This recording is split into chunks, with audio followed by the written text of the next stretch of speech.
अगर मैं आपसे ये कहूँ कि आप अपने खाने की प्लेट में खाना नहीं, अपनी इमोशंस खाते हैं, तो क्या आप एग्री करेंगे?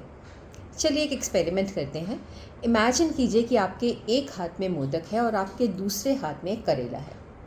अब दोनों को गौर से देखिए और महसूस कीजिए कि जब आप मोदक को देख रहे हैं तो आपके अंदर किस तरह की फीलिंग्स आ रही हैं, और जब आप करेले को देखते हैं तो आप कैसा अनुभव करते हैं। क्या वो दोनों अनुभव एक जैसे हैं? शायद नहीं। खाना, लाइफ और इमोशंस तीनों एक बहुत ही इंटरेस्टिंग जुड़े हुए कॉन्सेप्ट्स हैं। अगर फीलिंग्स और इमोशंस की बात करें तो फीलिंग्स और इमोशंस को हम एक बहुत बड़े तौर पर सिनेमा के पर्दों पर, ड्रामा में, थिएटर में म्यूज़िक सुनते हुए, रंगमंच के जो मंच है जैसे कि रामलीला, इस तरह के मंचों पर हम एक बहुत बड़े तौर पर देखते हैं। पर अगर मैं आपको ये बोलूँ कि हमारी ज़िंदगी का हर एक मिनट एक ड्रामा है, तो क्या ये सही होगा? चलिए इमेजिन कीजिए कि आप सुबह अपने ऑफ़िस गए हैं और जैसे ही आपने अपने ऑफ़िस में एंटर किया है, तो आपके दोस्त ने आपको बोला कि अरे! आज तो तुम बहुत ही अच्छे दिख रहे हो। और सडनली आप बहुत अच्छा महसूस करने लगते हैं और आपको बहुत खुशी का एहसास होता है। आप जाते हैं, आप अपनी सीट पे बैठते हैं, अपना कंप्यूटर ऑन करते हैं, उसी समय फ़ोन की घंटी बजती है और दूसरी तरफ से आपके बॉस आपको बोलते हैं कि ये जो कल काम मैंने तुम्हें दिया था, तुमने उतना बेकार ढंग से ये काम किया है, कोई भी काम तुम ढंग से कर नहीं पाते हो।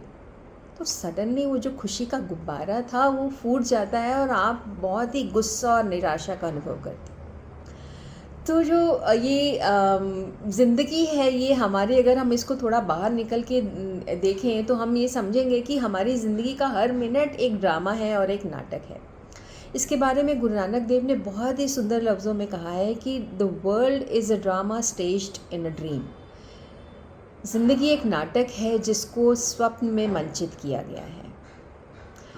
अब खाना और जो ड्रामा है ये भी आपस में बहुत जुड़ी हुई बातें हैं।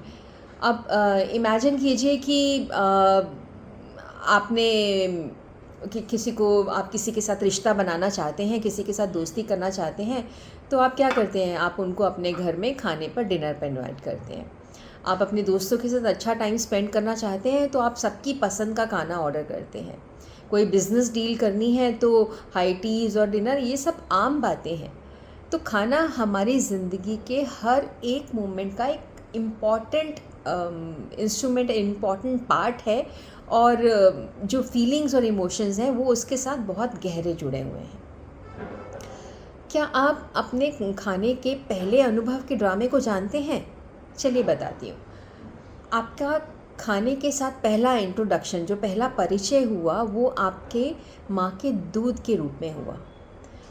आपकी माँ ने जब आपको अपनी गोद में उठाया तो माँ के गोद की जो सिक्योरिटी है वो आपने महसूस की। माँ की बॉडी की वार्मथ को आपने महसूस किया और माँ के लव को आपने महसूस किया। तो ये तीनों इमोशंस दूध के घूंट के साथ आपके शरीर में गई, और आपका जो खाने के साथ जो संबंध था, वो रिलेशनशिप था, वो हो गया सिक्योरिटी, वार्मथ एंड लव।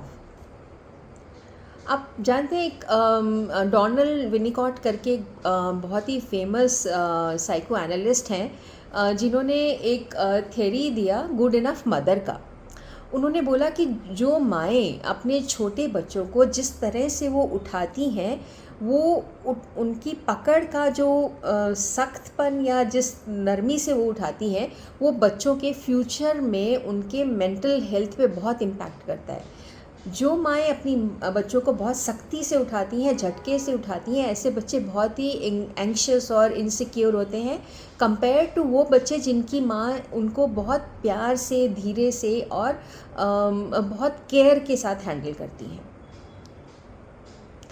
अब इसी के बारे में माया एंजेलू ने बहुत ही अच्छे तरीके से हमें बताया। एक उनकी बहुत फेमस कोट है, and where she said, I have learn that people will forget what you said, people will forget what you did, but people will not forget how you made them feel. So खाना और feelings का जो ये relationship है, ये बहुत ही intricate है, और इन फीलिंग्स को, इमोशंस को रिलीज़ करने के लिए ड्रामा एक बहुत ही कारगर इंस्ट्रूमेंट हो सकता है।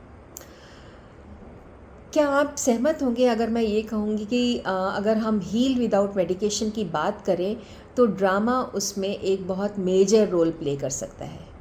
अगर आप एग्री करते हैं तो कमेंट सेक्शन में मुझे ज़रूर बताइएगा। और अगले एपिसोड में खाने की, रिलेशनशिप की और ड्रामा की बहुत सारी और कहानियाँ और बहुत सारा ड्रामा लेके मैं आपसे फिर मिलूँगी। नमस्कार।